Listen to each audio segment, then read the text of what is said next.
Bienvenidos al seminario Lab Ferrer, uso de data loggers en ensayos de campo. Gracias por vuestra atención y hoy hablaremos sobre cómo medir o obtener datos en ensayos de campo mediante sensores y sus correspondientes sistemas de adquisición de datos, llámense data loggers o lectores portátiles, etcétera, etcétera. Espero que se oiga bien. Si tenéis algún problema, me avisáis. Y nada, sin más, si queréis, vamos a empezar. El seminario tiene una duración aproximada de 30 minutos. Al final sí que me gustaría, os vamos a hacer una pregunta y me gustaría que, bueno, que la contestarais, porque a nosotros nos es de bastante ayuda. Y vamos a colgar, este seminario se graba y se va a colgar en nuestro canal YouTube que se llama Biofísica Ambiental. Vamos a empezar. A ver si lo conseguimos.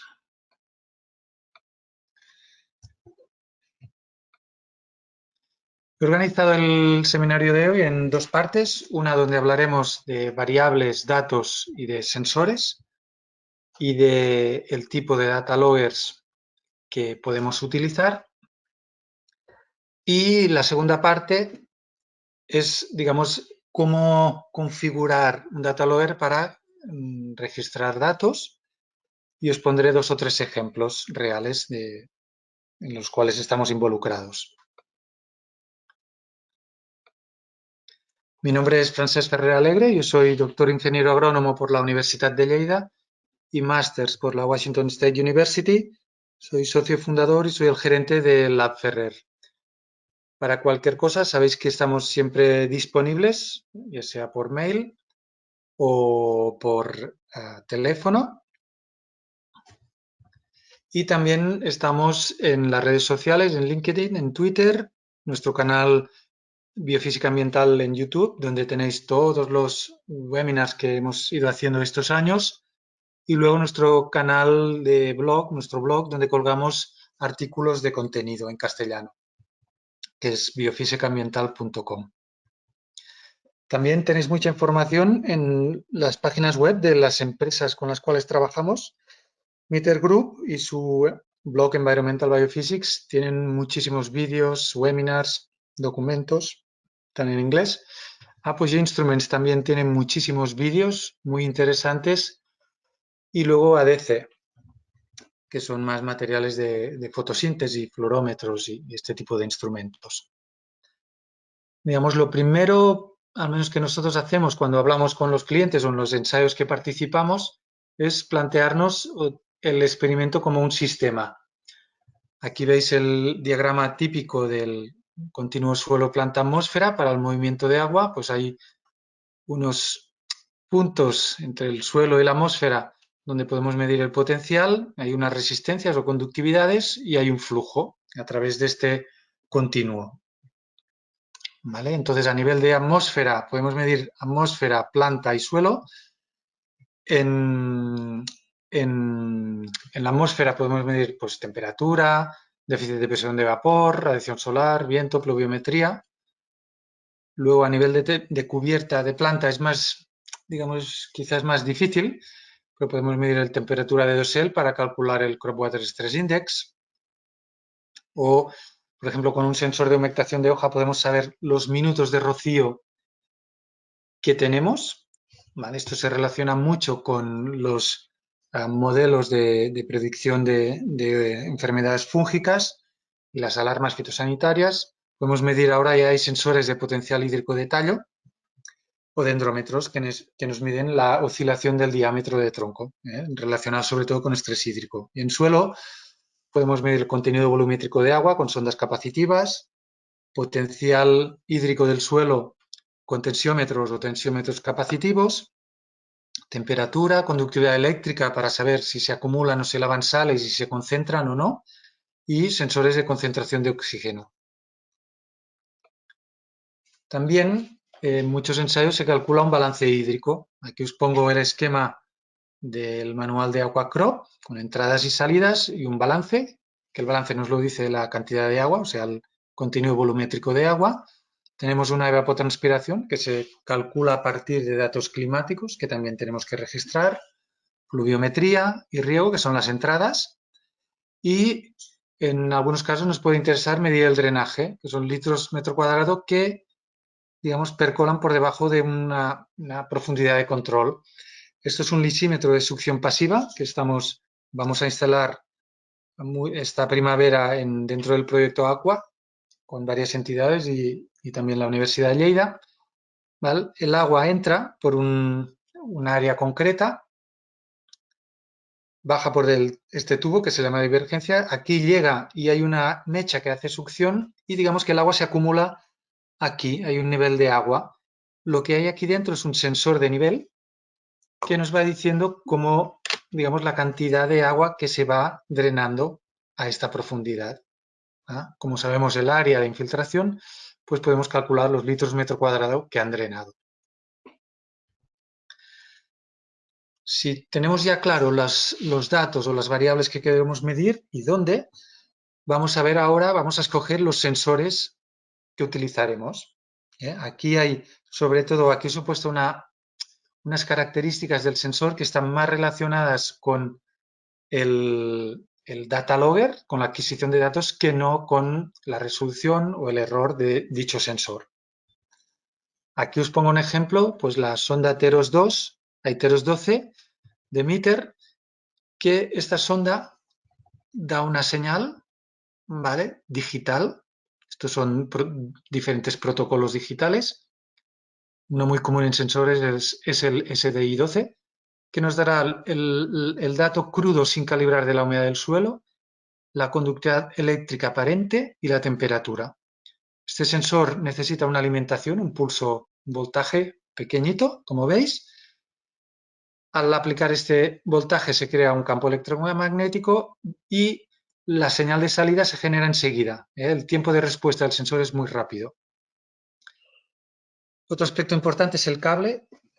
Todavía no, pero en la mayoría de casos el sensor va con un cable que se conecta a un data logger. Y en sensores digitales siempre es recomendable no realizar empalmes o si se realizan empalmes que sean con conectores de alta calidad, porque si no la señal se puede ver muy afectada. Y también es importante a nivel práctico saber si vamos a utilizar cables o un jack. El jack realmente conectar el cable con un jack al data logger pues facilita mucho todo lo que es la instalación y la labor de campo.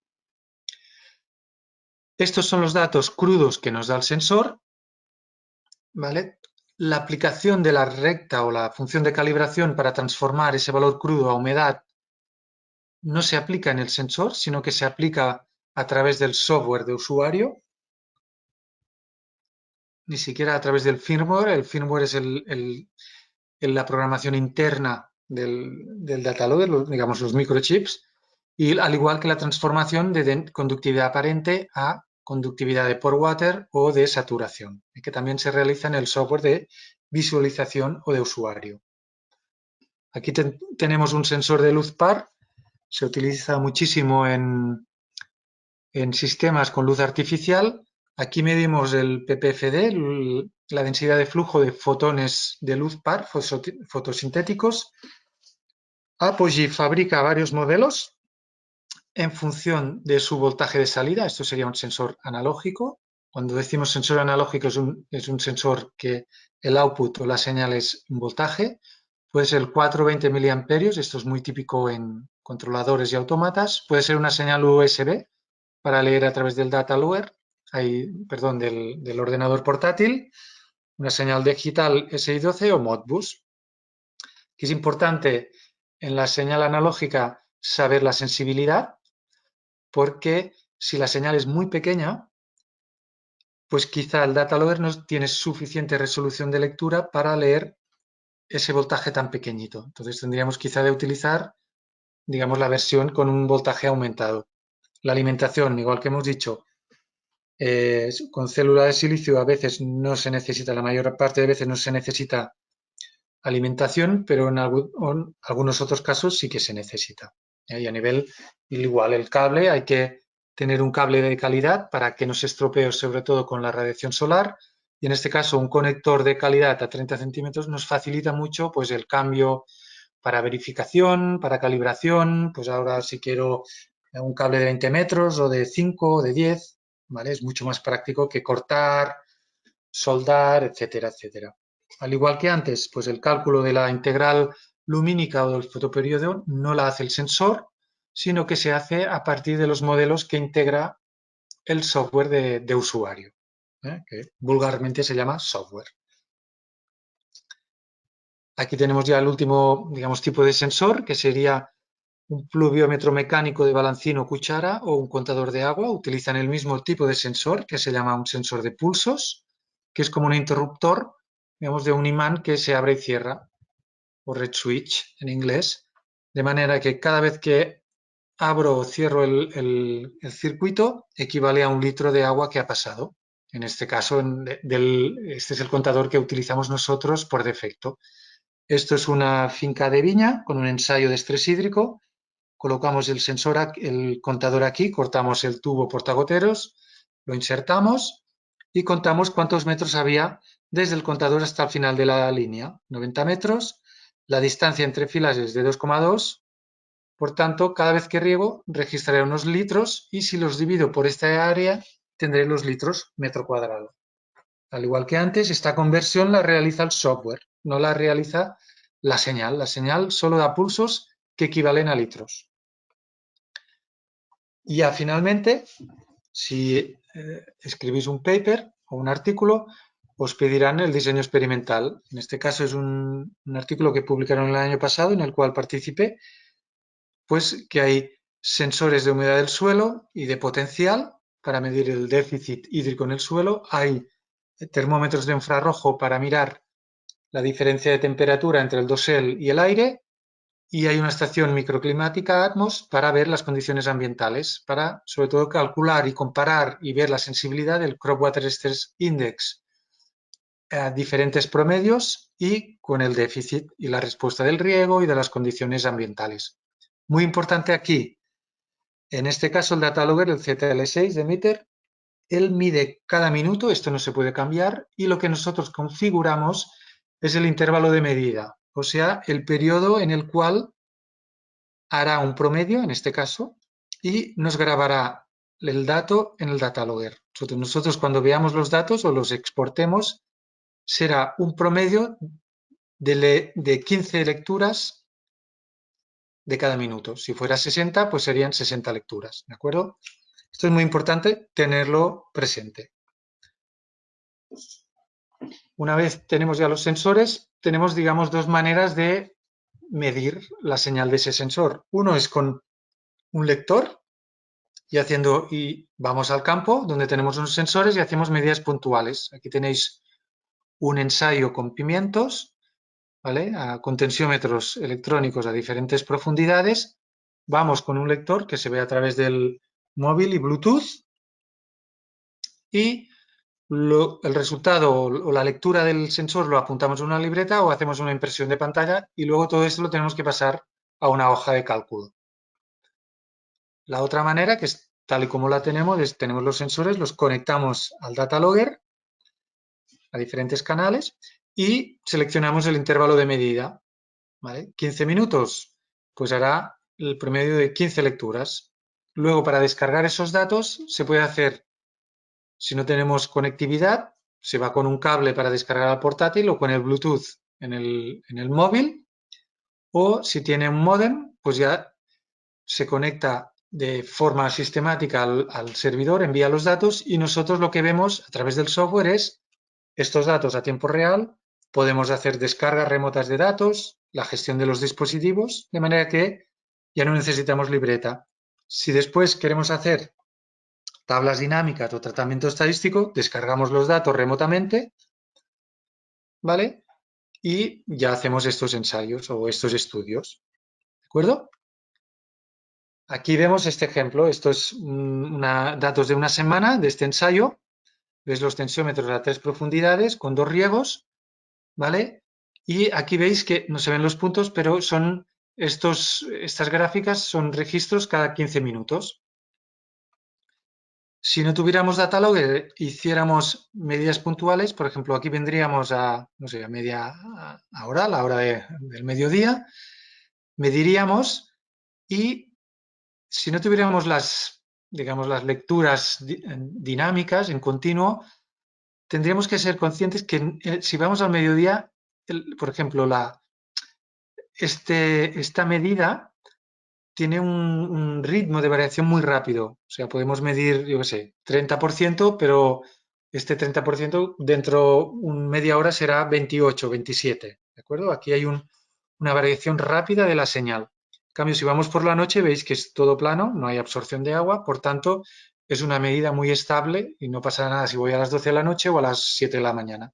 Y aquí es al día siguiente, que quizá, porque veis que había, digamos, estrés hídrico a la parte superior, hay poca variación en superficie, en cambio sí que hay más variación a 30 y a 45. ¿De acuerdo?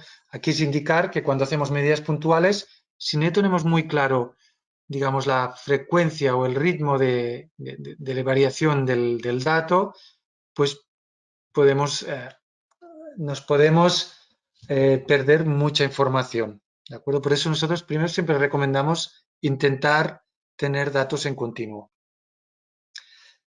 Los sistemas de lectores portátiles, aquí os pongo 3 ejemplos. Uno sería este para leer sensores de Apogee, es un lector que tú aprietas un botón y toma el dato y luego esto lo apuntas en una libreta, o tiene capacidad de guardar 99 valores. Esto luego lo descargas con un cable al portátil. Esto es el ProCheck de Meter. Tiene capacidad para 5.000 valores, puedes grabar anotaciones y también te hace estadística. Esto se utiliza mucho en Almería para hacer medidas portátiles, sobre todo en hidropónico. Y, por ejemplo, hago 15 medidas de humedad y conductividad eléctrica y luego aquí me sale el promedio y la desviación. Y este caso, y esto es más reciente, tú tienes los sensores instalados, pinchas con este adaptador y con el móvil se conecta a este aparatito y te da digamos, lo que es la lectura del sensor. Puedes salvar la pantalla o apuntártelo en una libreta. Estas serían las maneras. Luego ya pasamos a los data logger, que es un sistema que necesita pilas o baterías y que va registrando, conectas los sensores y va registrando y luego descargas o ves a través de internet. Tendríamos un data logger tipo microcache de Apogee, que es un sensor de un canal, ¿vale? Que configuras a través del móvil. También puedes ver lecturas instantáneas y esto, puedes combinar diferentes sensores de Apogee. Tú dejas registrando y cuando quieres, pues vas con el móvil y descargas. Aquí a la derecha tenemos un clásico, un Campbell Scientific, que es, no sé, creo que este CR1000 tiene 16 canales single-ended, tiene canales digitales, puedes hacer promedios o hacer que me muestre en momentos concretos, puedo variar la frecuencia de muestreo, son muy completos, muy, digamos, pero tienes que saber programarlos, ¿de acuerdo? Y luego está los que trabajamos nosotros, digamos que los llamamos un Data Logger Plug and Play, tiene en este caso 6 canales, que es un compromiso entre tener pocos canales y tener muchos canales, ¿vale? Tenéis pilas, va con placas solar, con las pilas recargables, son jacks, digamos que todo el mundo puede muy fácil conectar los sensores y luego no hay que para programar o configurar se hace a través de un software muy sencillo, a través del móvil, ¿no? Y entonces es una manera de agilizar la configuración, pues si tienes diferentes personas que están a cargo o hacen trabajos en el estudio, pues es muy fácil aprenderlo, puedes hacer formaciones remotas, etcétera, etcétera. Digamos que es muy versátil y es un todoterreno. ¿Qué es lo más frecuente? Esto es una respuesta de una encuesta que hemos hecho este último mes relacionado con esta campaña que estamos haciendo de data loggers y veis que la mayoría de la gente utiliza este tipo de data loggers plug and play de pues un determinado entre 4 y 6 canales, que sea todo fácil, fácilmente programable, ¿de acuerdo? Hay gente todavía que no utiliza ni un data logger. Yo os invito a a subir al mundo del data logger, digamos, y en este caso os ayudaremos con mucho gusto. ¿De acuerdo? Y sí que hay cierta cantidad de gente, científicos principalmente, que utilizan ya data loggers tipo Campbell. Otra pregunta que hicimos en esta encuesta es, es imprescindible tener conexión remota, que puedas descargar los datos a través de Internet, que tengas visualización de datos a tiempo real? Pues veis que la mayoría sí que quiere conexión remota y yo creo que esto posiblemente va subiendo progresivamente también porque los costes de telemetría bajan. Esto sería un esquema del tipo de conexión remota. Tenemos el ensayo, el data logger, con un módem, una antena, que envía los datos a la nube con cierta frecuencia. Con cable conectamos unos sensores. Esto va a la nube y tú, a través de este software, a través del móvil o del ordenador, visualizas estos datos con modelos o gráficos prefijados o ajustables por el usuario. Luego también puedes descargar datos y hacer transformaciones y estudios, o también lo que se llama una API, es estos datos no los mira nadie, entre comillas, pero sí que otro servidor de forma automática pasa estos datos a otro servidor y en ese caso, pues un proyecto o una empresa tendrán su propio software de trabajo y de visualización. Esto cada vez se hace más. ¿Qué tipo de conexión remota tenemos? Estamos hablando de la conexión entre el data logger y la nube. Tenemos tarjetas SIM, como las tarjetas de datos del teléfono móvil, 2 o 3G de momento, o el LP WAN, que es el sistema LoRa, LoRaWAN, Sigfox. Yo soy ingeniero agrónomo, no soy, no soy teleco, ¿de acuerdo? Y sí que aquí tenéis que mirar la cobertura que hay en cada caso. También es muy importante desde nuestro punto de vista saber si físicamente el data lo registra los datos ahí, porque si hay algún problema de conexión siempre puedes ir con un cable y descargar.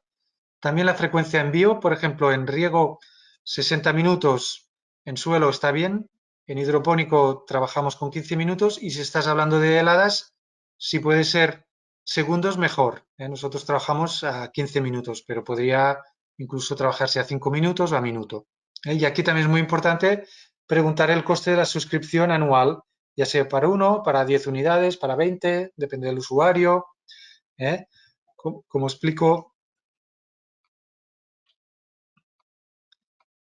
a ver si puedo. Como explico aquí un poco, hay diferentes modelos de pago. Esto es Centra Cloud, donde tú te mandan un código de promoción, digamos, y lo colocas en el propio software, lo colocas y va por años, ¿de acuerdo? En este caso incluye el pago anual, pues incluye la telemetría, o sea, la tarjeta, el servidor, si utilizas la API, el software, todo, digamos, para que no te tengas que preocupar. En nuestro caso hacemos, digamos, descuentos bastante importantes, pues si empiezas a tener más data loggers o si, digamos, estás en un proyecto especial, etcétera, etcétera. Ya pasamos, digamos, al último apartado, que es un poco donde explicamos cómo configurarlo tanto en campo como en oficina. Esto sería, pues, una estación climática. Aquí tenemos el data logger, pues hay unos canales, en este caso 6, se conecta con un jack. Se fijan bien para que los cables no se muevan, se marcan con colores. Esto es nuestro, entre comillas, código. Pilas recargables con el panel solar. Y aquí ya miramos la configuración. Pues esto es un sensor de NDVI en continuo con una área de visión concreta, un sensor de humectación de hoja para predicción de enfermedades fúngicas en viña. Y esto es una estación climática. Muy importante, lo que se llaman los metadatos. Yo no puedo ir a campo, instalar los sensores y no saber cómo los he instalado. Porque, por ejemplo, la estación climática, si quiero calcular la ETO, pues no será lo mismo que la tenga a 50 centímetros sobre del dosel o que haya una barrera de viento o que haya un edificio, etcétera, etcétera. Tenemos que intentar seguir las directrices que nos da la FAO o la Organización Mundial de la Salud y si no se puede, como mínimo saber tener este esquema en la cabeza. Al igual que el de humectación de hoja, se tiene que poner en la parte externa del dosel, encarado al norte, con una inclinación de 45 grados. Intentar sistematizar al máximo, porque si no, compararemos datos o los analizaremos y no habrá manera de interpretarlos. Este es otro ensayo de estrés hídrico en viña. Aquí tenemos la primera pregunta es ¿cuántos sensores o dónde coloco los sensores dentro de una parcela? Esto es una parcela de 3 hectáreas con una variabilidad. Aquí la variabilidad, esta zonificación está hecha con digamos, con una interpretación del paisaje, de los movimientos de tierra, con Google Earth y sobre todo pues con digamos, una barrenada muy básica, sobre todo para saber la profundidad del suelo. En este caso era un campo un fondo de valle que se movieron tierras y a 60 centímetros pues hay una capa de lutitas. La textura es franca, pero hay esta capa de lutitas. Entonces, miramos también a grosso modo la distribución de raíces por profundidad y decidimos colocar a una determinada profundidad sensores de potencial hídrico, los tensiómetros capacitivos de Meter, los Teros 21, a estas profundidades. También siempre tomar notas de cómo se instala, profundidades, si hay alguna incidencia, posición respecto al gotero, posición respecto a la planta, etcétera, etcétera. Esto es la colocación del sensor y luego ya configuramos el data logger para que nos lea estos sensores que hemos instalado. Primero hay un trabajo de campo, como veis aquí hay unas notas que tomamos en campo, luego las pasamos a limpio en Excel o en el programa que sea. Siempre mirar muy bien cómo hemos colocado los sensores para no confundirse y luego a través del ordenador portátil o de un cable de USB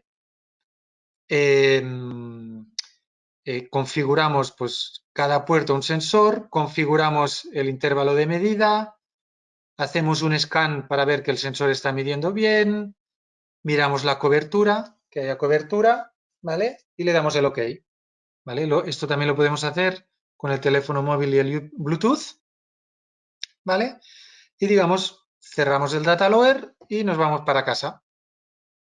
En la oficina, día siguiente o siempre que queramos, podemos ver la configuración de los puertos y los sensores, incluso, ¿veis? Podéis ver el número de serie, la versión de firmware, esto es lo que se llama trazabilidad, con digamos, con una mentalidad de control de calidad. ¿De acuerdo? Imaginaros que hay un cambio de firmware de la estación Atmos 41, pues sabemos si nuestras estaciones tienen el firmware actualizado o no. ¿Vale? Aquí también puedes decir, pues hazme los envíos cada hora, cada 2 horas, etcétera, etcétera. La localización, el data logger tiene un GPS y luego lo utilizamos muchísimo, es un registro de los envíos que va haciendo de forma remota. Si hay cobertura o no, si ha enviado bien los datos, etcétera, etcétera. Lo primero que hacemos cuando un cliente nos llama es mirar, vamos a ver si ha enviado datos, ¿de acuerdo?